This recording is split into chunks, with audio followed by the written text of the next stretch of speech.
Hi everyone, welcome to my channel. My name is Christina and I make travel videos. Today I'm going to be talking to you about the best travel apps, specifically the best apps that you want to be using on your next backpacking trip.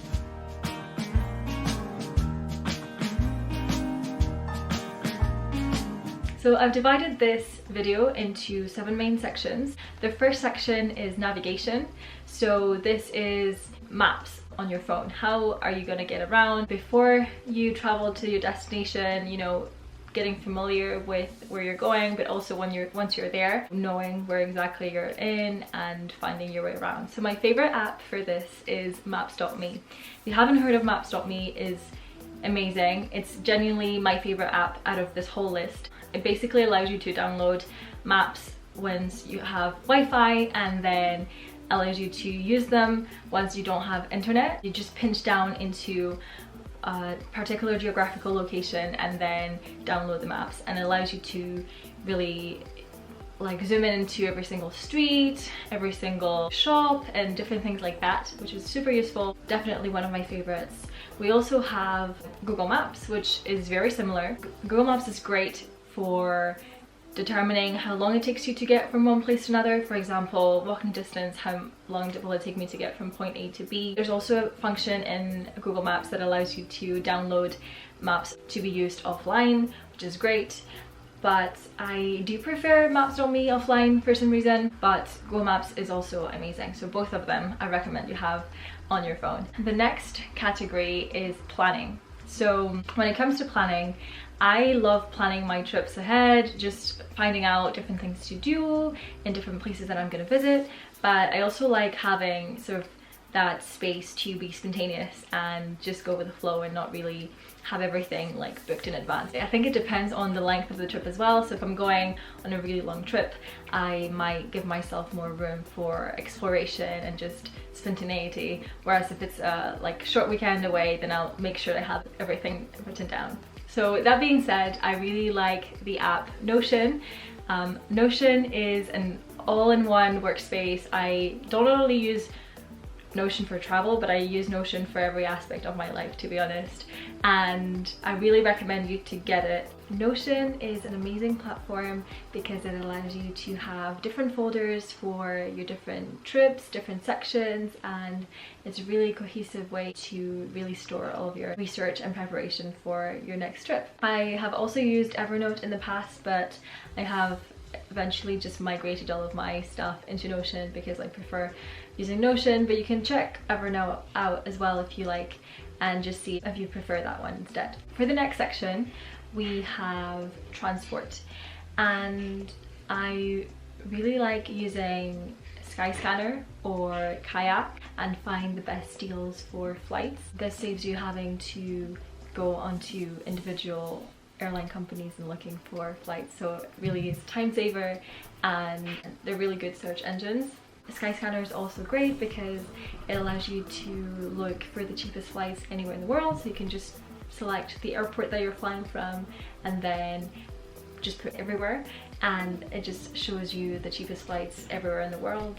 It also enables you to filter by cheapest month, so if you're flexible in that sense, you can find really good deals there. Something that I like to do though is once I have found a flight or flight connections that I'm happy with, I don't tend to book directly through Skyscanner. I like to go to the airline with which these flights are with and just compare if the prices are the same, because in the past I have noticed that there's maybe some discrepancies there, so that's a good thing to do. Also, it's really good to book with a company instead of a third party like Skyscanner or anything like that. In case your trip gets cancelled, you can quickly just get in touch with the airline company and get a refund. So that happened to me last year when I was going to travel to Central Asia. I couldn't go, so I got in touch with the airline company and they refunded me, and that was pretty easy. I don't know what it would have been like if I had to go through an intermediary to do that. So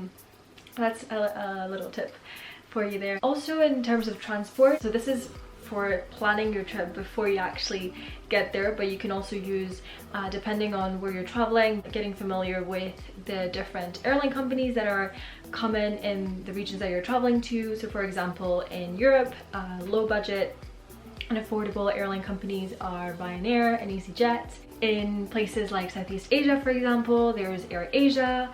Then you can also like specify more if you're doing domestic flights. For example, in Vietnam, they have Vietjet Air, things like that. You want to do a little bit of research to see which apps are best for you once you go travel to those places. So that's for flights. In terms of getting around a city once you're there, it's also a good idea to get familiar with what companies operate in the region that you're traveling to. So for instance, Uber is quite well known worldwide, but it doesn't operate everywhere. In the States, I know that Lyft is also quite popular. In Asia, like Thailand for example, Grab is also very good. Cambodia uses the Pass app. So you want to sort of know, depending on where you're going, which apps are most suited for you in that sense. So next up is money and finances. I already made a video about tips with money and finances when traveling, so feel free to check that out. I'll put it down in the description. But one of the best apps that I used while traveling was XE Currency Converter. So that lets you select your home currency, so the currency in which your money is in. So for me it would be British pounds, and then lets you also put in all the different currencies of the countries that you're going to travel to. So for example, if I'm going to Southeast Asia, I might want to have Thai baht for Thailand. I might want to have Vietnamese dong for Vietnam. And in Cambodia, you can also, in Cambodia they also use dollars as well as their Cambodian currency. So you can have all of those, and then when you go to like a shop or are buying like a train ticket or something, it's easy for you to sort of convert because it does up-to-date real-time conversions, which is really helpful. So that's a really good app to use. Another one that I really like in terms of money is Trail Wallet.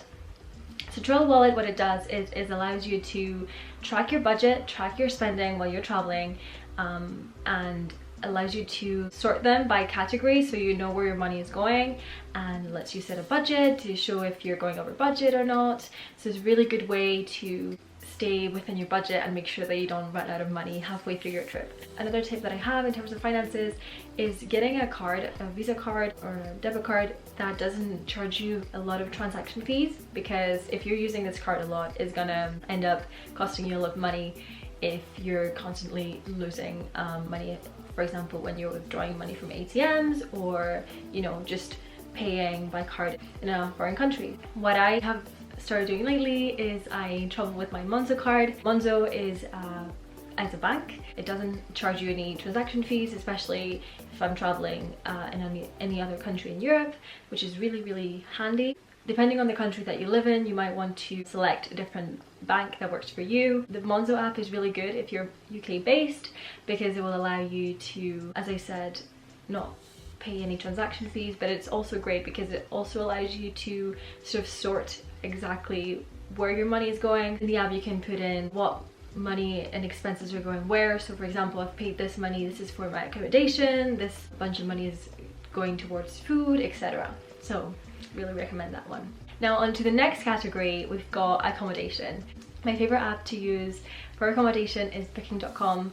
Booking.com is an amazing app because it allows you to find different types of accommodation, all ranging from big luxury apartments to some humble hostels. So it has a wide variety of options, and a thing that I really like about them is that a lot of them don't have any cancellation fees. So if you change your mind and choose to go stay somewhere else, you can cancel, which is great. It gives you a lot of flexibility. One thing that I would like to note is that it depends on the type of trip that you're going on. For instance, if it's a really short trip, you might want to book all of your accommodation in advance, and if it's a trip that goes on over an extended period of time, it might be okay for you to just take it as it goes, and Booking.com enables you also to book last minute, which is really good. But a thing that I want to make sure is that depending on where you're traveling, so if you're traveling to sort of a more expensive destination, I recommend that you book your accommodation in advance, just because it might be really expensive to book last minute. Whereas if you go to places like Cambodia, Vietnam, it will be easier to just go with the flow and book last minute, because there's a greater demand for hostels and hotels, and it's very affordable, as opposed to if I want to go travel to New York, for example. It'd be really expensive for me to try and find a budget-friendly alternative in a short space of time. I really like using booking.com, but if I want to go to somewhere where there isn't an option to find this, I like to use Hostelworld or hostel.com, which are really good alternatives as well for finding hostels. What I recommend you really is to look at different websites, different apps, and just compare location, compare prices, and find the one that works best for you at that particular time. Another really good app for accommodation is Couchsurfing. Couchsurfing is an app that enables you to get in contact with people all over the world, and you can stay in their houses for free. So when I first heard about this, I was like really skeptical, thinking, is this dodgy? You know, how can you trust that these people are trustworthy? But people on the app give each other reviews, and just by reading people's like opinions and stuff, you can see if people have experience hosting, and you can also host people as well, which is really cool. I've used this app once before in Germany, and it was an amazing experience. I really loved it, so I would love to use it again. I actually intended on doing a lot of couchsurfing for my trip to Central Asia, which unfortunately got cancelled, so I ended up not doing it, but I really recommend it. Another really cool feature that Couchsurfing has is their Hangouts section, which enables you to get in contact with people in the city that you're visiting and just meet fellow travelers or locals in different events. So when I was in Germany, I went to a German language learning event, and I just met a bunch of people and I met friends there, which was really fun. And yeah, there's many more different things like this, so I encourage you to check it out. The only thing though is that because of COVID, Couchsurfing has been struggling lately, and so now they're relying on their members to donate some money to help them stay afloat, but hopefully they manage to get through this with everyone's help and make it through and keep offering their services, because I think that it's an amazing platform. On the next category, I've got communications. So for me, Skype is the best communications app when you're traveling, because it allows you to have low cost international calls. So you just prepay credit on your Skype account, and then you can make calls internationally, which is amazing. In Cambodia, Skype saved me because I needed to get in touch with my travel insurance company, and I didn't have any international calls on my Cambodian SIM card. So by using Skype, I could just use Wi-Fi, I could just use my data and get in touch with my travel insurance. Thanks to that, I was able to go to hospital and, you know, get treated and everything. So that was amazing. So Skype is your friend. Also, another really good app to use is Google Translate. Google Translate is amazing as well, because you can download languages before your trip or whenever you have Wi-Fi and use them offline. So if you download French, for instance, you can just type in English and translate directly without having to use Wi-Fi. And an amazing feature that it has is that you can also use the app to scan live words, so like pictures or a menu if you're in a restaurant, and it would translate for you what it means. That particularly helped me when I was in Ukraine, because obviously it's a completely different alphabet, Cyrillic, so I genuinely did not understand anything, but the app was very good at translating what everything meant on the menu whenever I was eating out, so that was really handy. And the last category is an app that I use not only traveling but on my day-to-day. I use it every day really, and it's called Morning Pages. Morning Pages is basically a journaling app where you can journal, so it divides everything daily. So it has a calendar, and then every day you can write down your thoughts. So I think this is really good when traveling, so you can look back, for instance, a few months back and think, oh, this is what I was thinking, or this is what my thoughts were when I was in this particular place, visiting this particular area. So I think that is a really good app to use when you're traveling. So I hope that you found this video helpful and useful, and that you're able to use it in your future trips. I know that it's been very challenging, to say the least, to travel this past 2020, and so I'm hopeful that this 2021 will be better But at the moment I don't have any traveling plans. I'm just living a day at a time, taking it easy. First and foremost, I just hope that everybody's staying safe.